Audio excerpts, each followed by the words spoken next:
Yes po ma'am, ano po bang problema? Ano problema? Sino nagluto na ito? Ako po. Anong tingin mo dito? Ha? Luto ba to? Di ba hilaw? Ma'am, paano po magiging ilaw yan eh? Maayos ko po niluto yan, tsaka lahat po ng niluluto ko dito, binabalik-balikan po, tsaka ma'am, first time niyo lang po nagreklamo dito eh. First time? Lapit ka. Lapit ka dito. Ano nga? Tikman mo to. Siguraduhin mo to na ano ha. Tikman mo, dali. Tikman mo lang. Tikman mo. Ano? Titingin ka pa? Lapit ka. Tikman mo para malaman mo kung hilaw o luto to. Eh ma'am, luto naman po talaga kasi yan eh. Tikman mo nga. Lapit! Ayaw mo? Tikman mo to. Ano, ha? Ha? Ano? Masarap ba? Ha? Nakakagigil ka ikaw, ano? Eh, ma'am, Titingin-tingin ka pa eh! sumusobra na kasi kayo eh. Tsaka hindi porket customer kayo, kayo lang lagi masusunod. Di naman po tama yung dinadahilan nyo, customer is always right. Oo! Saka, Eh, mali yung ginagawa nyo eh. mali. Mali ba yung ginagawa ko? Maghahain kayo dito, hilaw pa. Ma'am, Akala ko ba bestseller to? kaya nga po ma'am, eh, maayos po yan niluto, baka po yung panlasa niyo po ang hindi okay. Panlasa? Ano ibig sabihin? Anong ibig mong sabihin? Eh, ma'am, Ha? medyo- Yung panlasa ko is, tumatanda na kasi kayo. Siguro nawawalan kayo ng panlasa. gusto mo sampalin kita ngayon? Tumatanda. Ma'am, parang di na po tama yan, nagugulit na po kayo dito sa restaurant eh. Tawagin yung may-ari. Ma'am naman, masyado nyo nang inaabala yung mga tao dito sa restaurant. Asa ba manager nyo? Ha? Nakakaabala ba ako? Kasi gawin nyo maayos yung trabaho nyo dito.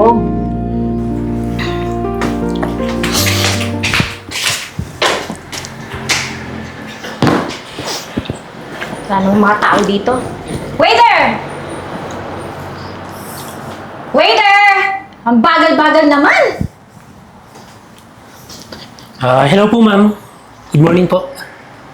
Ano bang klaseng resto to? Kanina pa ako nagtatawag ah! Ma'am, medyo marami kasing customer, ma'am eh. Wala akong pakialam kung marami kayong customer. Ang sa akin, pagdating ko dito, asikasuhin mo kagad ako. Hindi naman pwede po yun, ma'am, kasi may patakaran po dito sa restaurant. First come, first serve po. Wala akong pakialam kung first come, first serve yan. Basta asikasuhin mo kagad ako. Ma'am, nakikita niyo naman po, di ba?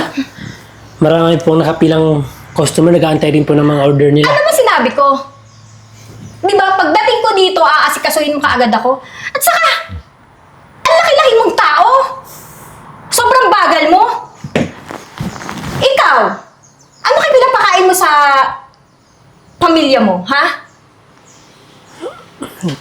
Ma'am, wala naman pong masama sa trabaho ko. Tsaka ma'am, proud po ako sa sarili ko kasi nabuhay ko po yung pamilya ko. Mukha ka namang hampas lupa eh. Tingnan mo yan. Mga datingan mo, parang, ewan ko ba? Pwede ba? Kunin mo na nga yung order ko. Naiirita kasi ako sa'yo eh. Yung bestseller, ibigay mo sa akin ah. Sige po ma'am, basta Bilisan mo. willing po kayo magantay ng Ayoko 30 magantay. minutes. Bilisan mo na. Kailangan yung order ko, ora mismo, dadali mo kaagad dito. Saka ma'am. nagugutom na ako eh. Paano ko po yung lulutuin? Magluluto pa po yung chef namin. Ngayon na nga. Ang daming pong sinasabi. Bilisan mo. Sige po ma'am. Naiirita ako sa'yo, ah. Bilisan mo! Napakabagan. Tingnan.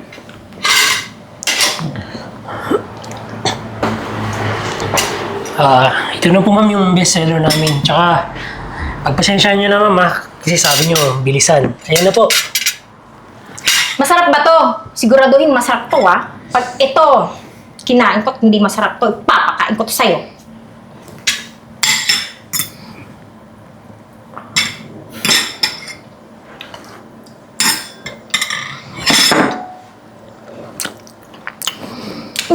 Ano ba yan? Anong klaseng luto ba yan? Hilaw! Tingnan mo, oh. Tingnan mo tong manok na to, hilaw. Sino ma'am. nagluto nito? Hindi na po kasalanan namin yan. Sabi mo, bilisan eh. Sinabi ko nga bilisan, di ba? Pero hindi ko sinabing, hilaw! Hilaw ang ihain mo sa akin! Sino nagluto nito? Yung chef namin, ma'am. Tsaka ma'am, di naman yung chicharon pag ilagay mo sa kawali, luluto agad. Nagdadahilan ka pa? Kanina ka pa, sagot ka ng sagot! Tawagin mo nagluto nito. Bilisan mo! Ma'am, nakita nyo naman, di ba maraming customer? Tsaka maabala po yung chef namin. Ang dami mong sinasabi, naiirita talaga ako sa'yo. Kung gusto nyo ma'am, mag-order po kayo ng ibang pagkain. Di ba ito nga yung in-order ko? Ha? Tawagin mo yun.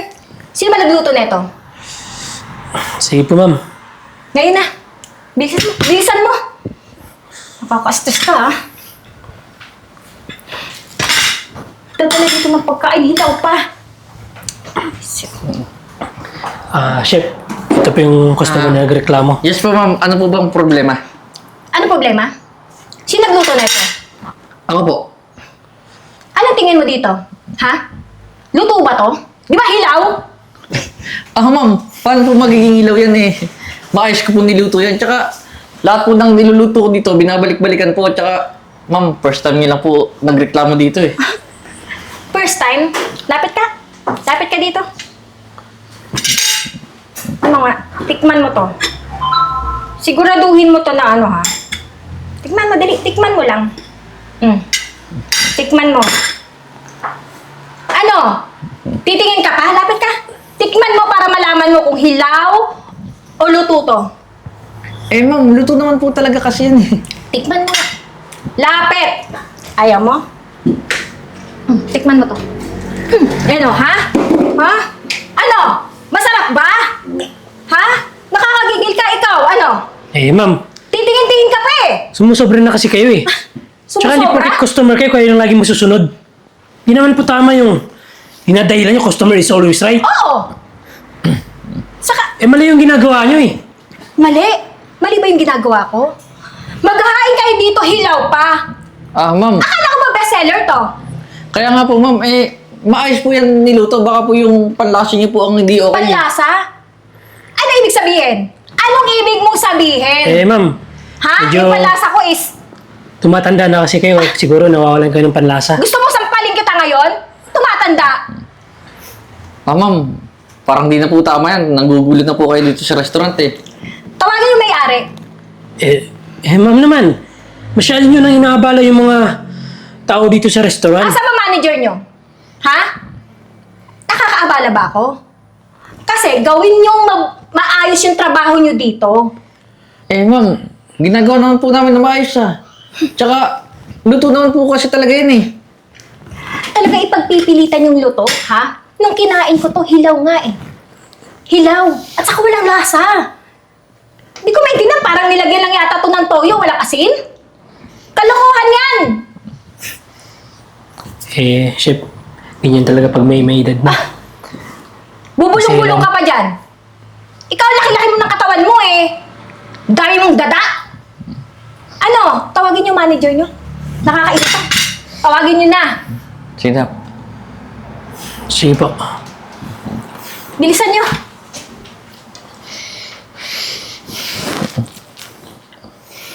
Naturingan chef ka, hindi ka marunong magluto. Ma'am, sa totoo lang, ang dami namin customer dito. Pero ikaw lang po ang nagreklamo talaga, ma'am.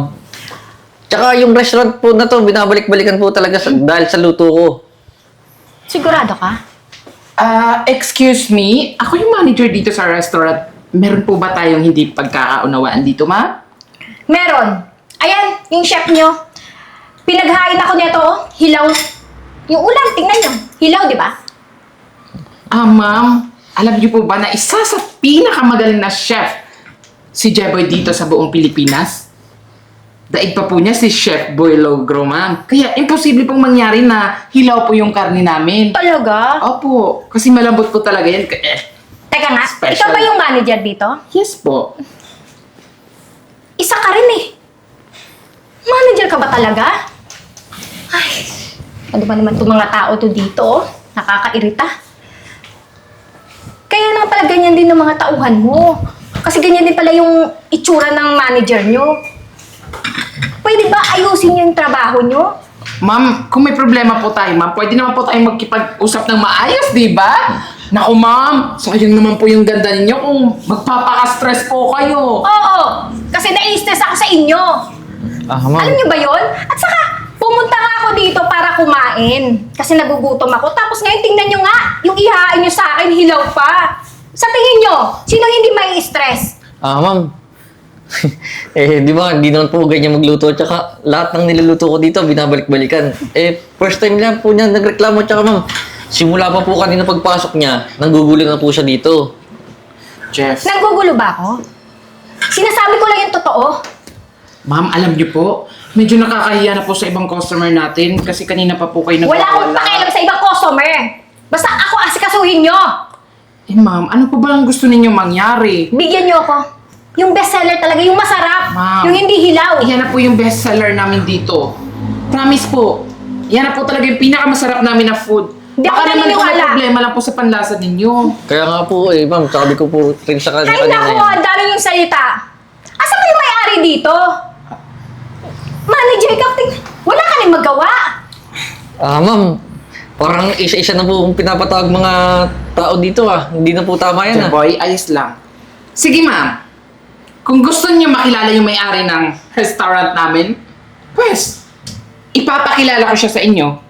Pero siguraduhin niyo na hindi kayo magugulat ha. Baka mamaya, atakihin kayo sa puso pag nalaman niyo kung sino siya. Sigurado ka? Sigurado kayo? Ngayon pa lang parang aatakihin ako sa puso nito Dahil sa mga kadaldalan nyo. Sige ma'am. Gusto niyo makilala yung may-ari?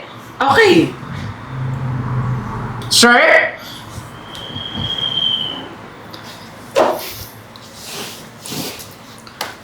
Ano? Siya po yung may-ari ng restaurant na to. Talaga ba? Di ba waiter yan? Yun ang akala mo. Talagang pinagpanggap pa Alam mo, kaya lang naman ako nag-waiter. Dahil nagbakasyon yung tauhan ko. Tsaka, ginagawa ko rin to para pakisamahan yung mga tauhan ko dito. Para matingnan kung anong ginagawa nila. Tama. Alam niyo ma'am, itong boss namin, hindi kasi siya mata pobre kagaya mo. Kahit boss siya, nagiging empleyado din siya dito kagaya namin. Nakikisama. Ngayon, So anong ibig niyo sabihin? Pangangaralan niyo pa ako? Ma'am, parang Wala antas nang pa rin ng pakialam prime kung siya mo yung may-ari. Talaga? Hindi mo ba alam? O kaya, hindi mo lang nakikita sa paligid mo May CCTV dito. At sisiguraduhin ko, ikakalat namin yung mukha mo sa social media. isa pa. Kilalang kilala kita. Kasi namumukhaan ko yung pagmumukha mo kasi trending ka sa social media. Di ba may kaso kang stapa? Di ba tumakas ka lang? Nagtatago? Ngayon, isang tawag lang namin sa pulis at nakakasiguro kaming mahuhuli ka. Mabubulo ka sa bilangguan. Nako! Panigurado niyan. Pagpifiestahan ka ng mga preso dun sa loob. Baka mamaya, Pasensya na kayo nagbibiro lang naman ako nagbibiro, pas kami hindi. Ako pa lang mukha mo pumasok dito sa restaurant tapos maggugulo ka? Pasensya na Akala po. mo kung sino ka? Pasensya, tumigil ka! Alam mo, miss, nasa itsura yan ang pagmamayabang ha. Tsaka pag-iinarte. Tama! Kaya tigil-tigilan mo yung ambisyon mo. Sir. Mata pobre ka kasi hindi nababagay sa'yo. Patawarin niyo na ako. Patawarin? O baka naman gusto patawarin kita. Grabe naman kayo. Sorry na. Alam ko naman mali yung ginawa ko Sorry? Pero, nagpa-prank lang Hindi naman. magagawa ng sorry mo yung panggugul mo dito. Tignan mo! Ang dami na nakatingin sa'yo! Pinagkakaguluhan ka na Alam mo, yung mga katulad mo ganyang customer, dapat binaban na sa restaurant Simula sa araw na to, ito na yung huling beses na makakapasok ka dito sa resto. Banned ka na. Pasensya na po. Umalis ka na bago pa dumating yung mga polis. Pero huwag ka mag-alala. Kasi balita ko, on the way na sila. Baka mamaya makasalubong mo sila sa daan. Ano? Ha?